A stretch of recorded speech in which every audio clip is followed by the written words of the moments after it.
Poetric Elevation. Today we have our special guest. She's a poet and an author. One Single Rose. Hi, how are you doing today? I am amazing. How are you? Good, good. Good. Good. So why don't you start off today by telling me a little bit about yourself? Okay, I am a poet, a singer, a spoken word artist, an actress, and a playwright. Born and raised on the east side of Detroit, I perform nationally and internationally wherever my words are welcomed. My government name is Rosemary Wilson. My pen name is One Single Rose when I'm nice, and Pearl when I'm naughty, and Queen Rose when I write spoken word over house music. Okay. So, how long have you been doing poetry? I've been writing poetry since the second grade, but I actually stepped out on faith and wrote a book in 2009, and it took me a year and a half to get up the nerve to start sharing my poems on stage, but ever since then, I've been going and doing that ever since then. So 2009 was like the first time you actually performed live in front of an audience? No, I wrote my first book in 2009. I did my first performance in front of a live audience in June of 2010. Okay. So, yeah, it took me a while to get up the nerve to actually share my words on stage, but since that time, I've just been going and doing it, yeah. And where was the location when you performed first in front of an audience? That was at the International Institute. Sean P. Williams had I think he called it the Summer Jam at that time. Okay. And I came out and I did a lyrical rhyme piece, and I had my goddaughters on stage with me dancing, so it could kind of take a little of the focus off of me and put it on them because I was nervous as shit. But it was definitely a great experience, and I always have him to thank for that, for my first time hitting the stage. So that was awesome. So thank you. After you did it the first time and then it was received well, that just gave you all you needed to just continue. Yes. Yep. Yeah, it sure did. After performances, people will come up and tell me that my words have resonated with them, or it helped them. They were going through something and they needed to hear that word. So that positive energy from the audience just keeps me going and keeps me engaged and keep me want to share the word. Okay. So you also perform your poetry over music as well, right? Yes. So does it depend on the venue, if you're going to just do it a cappella or if you're going to use music? How do you decide how you're going to do it? Well, I usually have an idea of the set that I'd like to do when I'm going to perform, but I feel the energy in the room once I get there. And sometimes what I have in my mind that I want to perform, when I feel the energy of the crowd and what's going on, and I hear some of the conversations in the room, it shifts my energy. So sometimes an a cappella verse might hit well, or sometimes we might want to rock and do our thing and turn up to some music. So it just really depends on the crowd. Okay. And what area are you from? Were you born and raised in Detroit all your life? Yep, I was born and raised on the east side of Detroit. Went to DPS schools. Okay. A couple of my schools aren't here anymore, but my high school is still alive, Cass Tech. Okay. Yeah. I went to school in West Virginia for a few years. Came back and finished up at Davenport University. Okay. What is one person who has inspired you the most, and especially when you're expressing yourself in your writing? Ooh, wow! It's so many people. But I would or have your top to say, three. Okay. Well, I have to say my mom, because I didn't realize that she was a poet until she had passed away. I knew that she wrote songs and she loved to write stories, but I didn't know that she was a poet as well. So I was able to incorporate something that she had written in a piece that I wrote. So we kind of co-wrote that into one of my books. She was just an amazing spirit. She never met any energies, and her positive energy is what keeps me going, because she always had a positive word, and that's what I try to live. Positivity. Right. Put the negativity behind, let it push you forward. And that's awesome. A lot of people don't know the importance of positive energy. It just produces better results if your mind is clear and you're thinking positive. And if you have a vision in your mind, you can do it. Absolutely. Yeah. Absolutely. Yep. So you think it, so it shall be. Speak it into the world. Speak life. And there it is. Absolutely. Do you have to have a certain environment when you're writing, or can you do it anywhere? Can you be at a restaurant where it's noisy and chatter and think of something, like see something and say, you know what, I'm going to write a poem about that? Or you have to have like quiet time and a quiet space? Well, the inspiration hits me at any moment, so I try and keep my cell phone or something available that I can write, that I can jot down what I was inspired about. But really when I'm writing, I like to have quiet. And if I'm by water, that's even better. But I tend to get a lot of writing done in my room or my Chase Lounge, and just quiet, no TV, a couple candles lit, and that's where the magic happens. Okay, awesome. What are some of your previous projects that you like the most? I would have to say Detroit Dealers with Wunderbaum in Europe. Okay. We did a theater production throughout 2012 where I was back and forth from here to Amsterdam and Belgium, and we premiered here in in Pittsburgh. It was a production called Detroit Dealers, and it was just a very great, very, very wonderful experience to have been able to do that. The Sidewalk Festivals here in Detroit every August at Artist Village. Hosting at Manila Bay Cafe.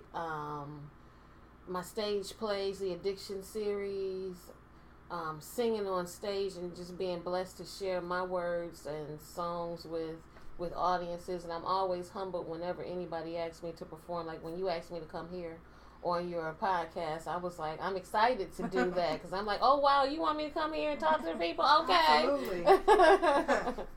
I love to see women doing their thing and inspiring others. It's empowerment. Yes, absolutely. Yeah. We have to encourage each other. So let's talk about Amsterdam a little bit. How was that experience for you? Oh my God, it was so amazing. Just seeing the different culture and the way they live in Amsterdam, and how it's like minimalist, but we have to have everything big here. Everything has to be big and convenient. I didn't see very many fast food restaurants, no liquor stores. There wasn't a church on every corner. They rode bikes in the wintertime, 40 degree below zero weather out there. They would still be out there on their bikes riding with their kids. And it was a very sobering experience, and it made me rethink some of the things that I do here.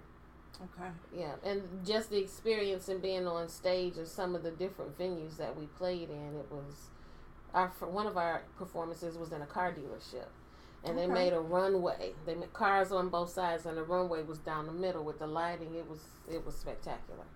Okay. So, yeah. So do you think it made you appreciate things more? Because you already seem like you're already a humble person. Okay, so being over there made you see how modest things are? Yeah. It definitely made me rethink a lot of space issues that I had at home. Okay. Especially, my shoes were overrunning my house, so that made me. What am I trying to say? It made me get rid of a few things and just stop hoarding things. Okay. Yeah.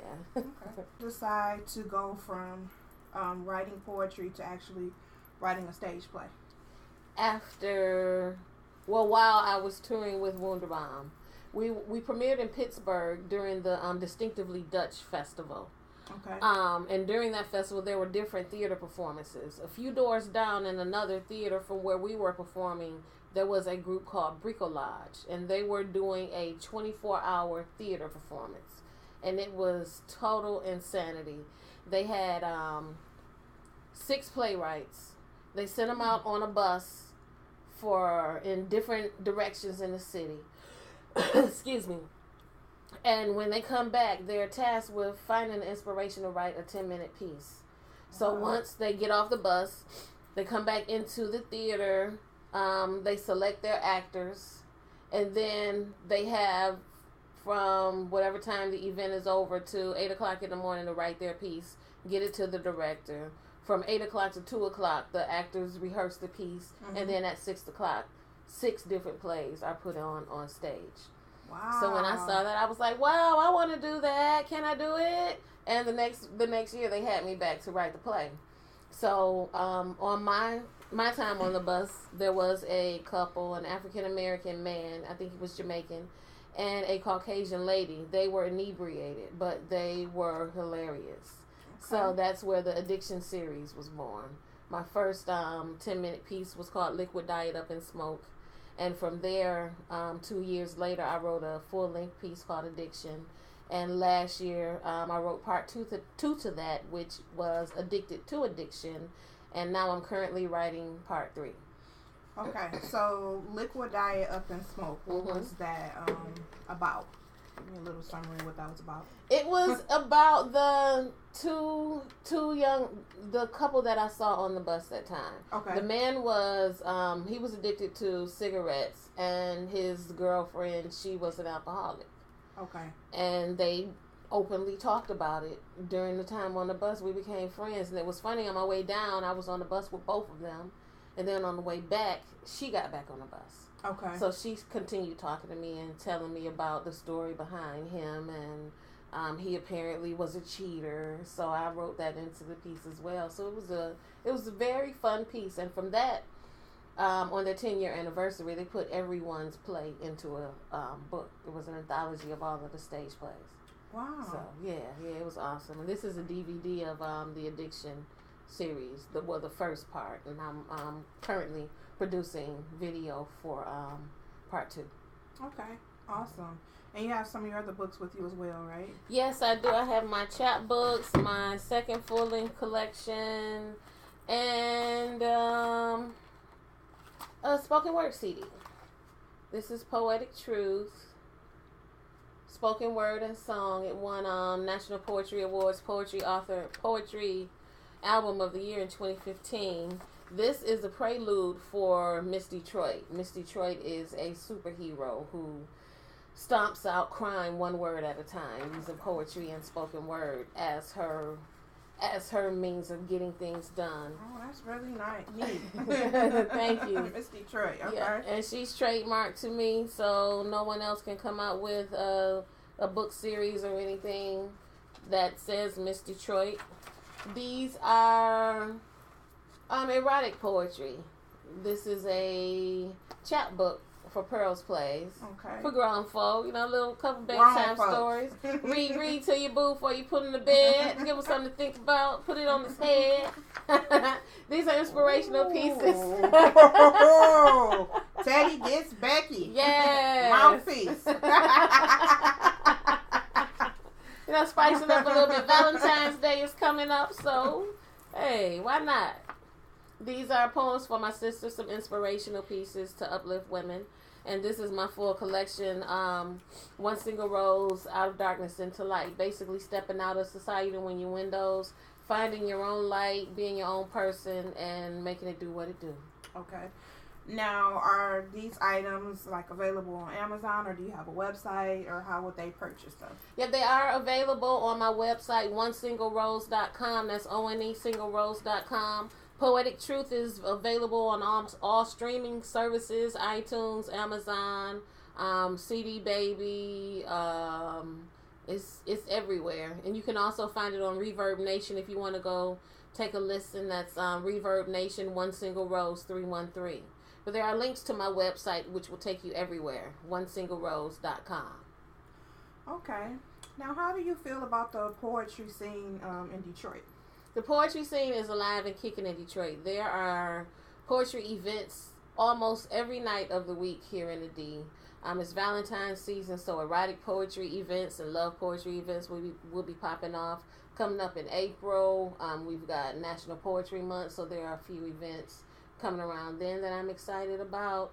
There's a lot of talented poets here in Detroit who perform in Detroit nationally and also internationally. They have a few awesome projects coming up, so just go to Facebook, In the Loop Poetic Haven, and that will connect you to basically all of the poetry events in Detroit. Cesar Toriano, my Wonder Twin, keeps that updated with what's going on. So if you want to know, check him out, and he will definitely get you where you need to go if you're looking for some poetry. All right. What are 3 things that people don't know about you that you would like them to know? Now you're all up in my business. Yeah. That's what we do at Electric Elevation. 3 things people don't know about me that I want them to know. See, that's why they don't know it. Something that you may want them to know. Maybe you might have an alter ego or something like that. Okay. The first thing is I love the water, but I can't swim. Okay. The second thing is my alter ego Pearl is a naughty girl. Okay. And although she performs erotic poetry, that don't mean I'm going home with nobody in the audience. Okay. Number 3. I love being surrounded by positive energy. If it's not positive, I'm just not going to be able to do it. All right. Yeah. Now, where do you see yourself going within the next 5 years with all that you have going on with your stage play writing, with your spoken word? Like, how far do you want to take it? Where do you see yourself in 5 years? Wherever my words are welcomed, wherever someone wants them to be, is where I like for them to be. I can see myself and my stage plays being presented in other areas outside of Detroit, which is what I'm working towards now. Okay. I would love to see one of my pieces performed on Broadway somewhere. Awesome. Yeah, that would be dope. Okay. And do you have any upcoming projects that are in the works other than what you just stated? Anything coming up real soon? Yes, coming up soon on February 24th at 3 o'clock p.m. I am directing and casting the Vagina Monologues. Sean P. Williams put those on every year. Okay. So this year we're going to be at the International Institute, 3 p.m. and there's a 7 p.m. show.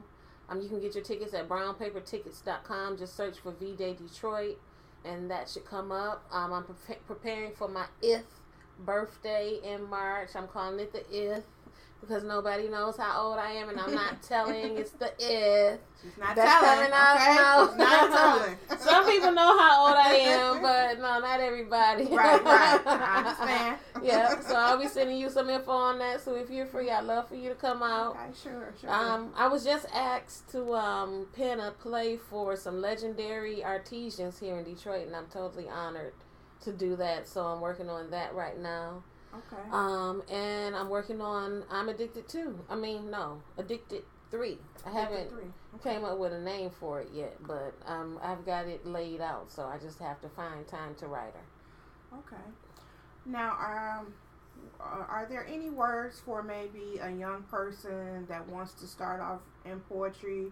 They don't know where to start or what to do, but they maybe have a notebook they've been writing. What would you suggest for them to do to first start off?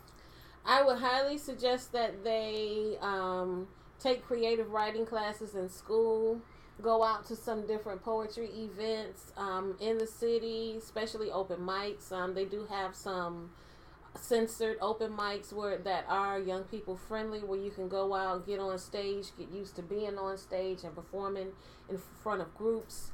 I'd highly suggest for you to keep a pen, paper, your cell phone, whatever it is that you use to take notes.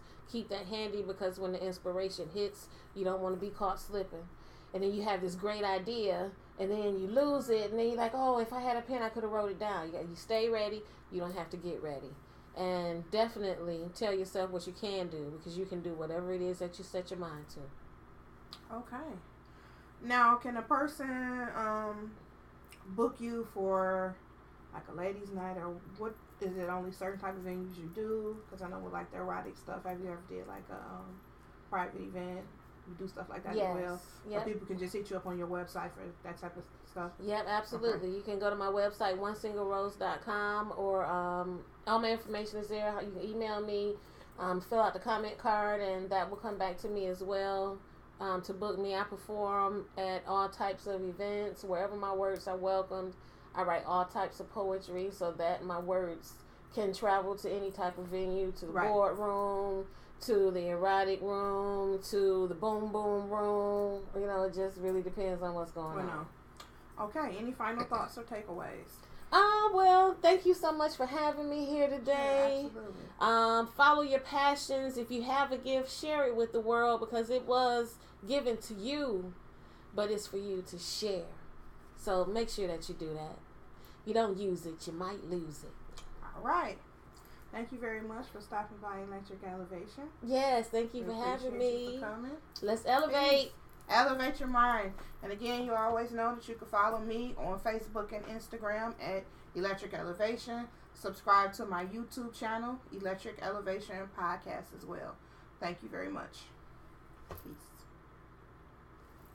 Okay, so we are actually going to have one single Rose perform one of her pieces. Hey, all right. I'm gonna tell y'all about the dudes that I mess with. It's about 40 of them niggas. I deal with Rolls Royce and Beamer niggas. Eat my cream niggas. Rosie turned them on. Now they having wet dream niggas. Rich niggas. Them on their own crib niggas. Lick cat dry. Wear my panties as a bib niggas. King niggas. Write a poem or they sing niggas. My love come down. Buy me 5-carat rings niggas. One woman niggas. No side chick bitch niggas. Baby mama drama in the driveway shit niggas. Real niggas. Them quick to pay your bill niggas. Shopping on the mile. Tailor-made custom fitting niggas. Big niggas. Ain't scared to stroke a clit niggas. Suck both tits while I'm riding on they dick niggas. Skinny niggas. Slender long schlong niggas. Curly head, light skin, tall, cute, slick niggas. Bilingual niggas. The woo me with the accent niggas. Dreadlock, blonde head, Sean Johnson niggas. Raw niggas. Them come in the jaw niggas. Always strapped up. Don't beat the pussy raw niggas. Explore me niggas. I'll fuck you when I'm bored niggas. In the bed or the car up walls or on the floors niggas. Freak niggas. Them niggas that don't cheat. Now add these niggas up. I'm 40 niggas deep.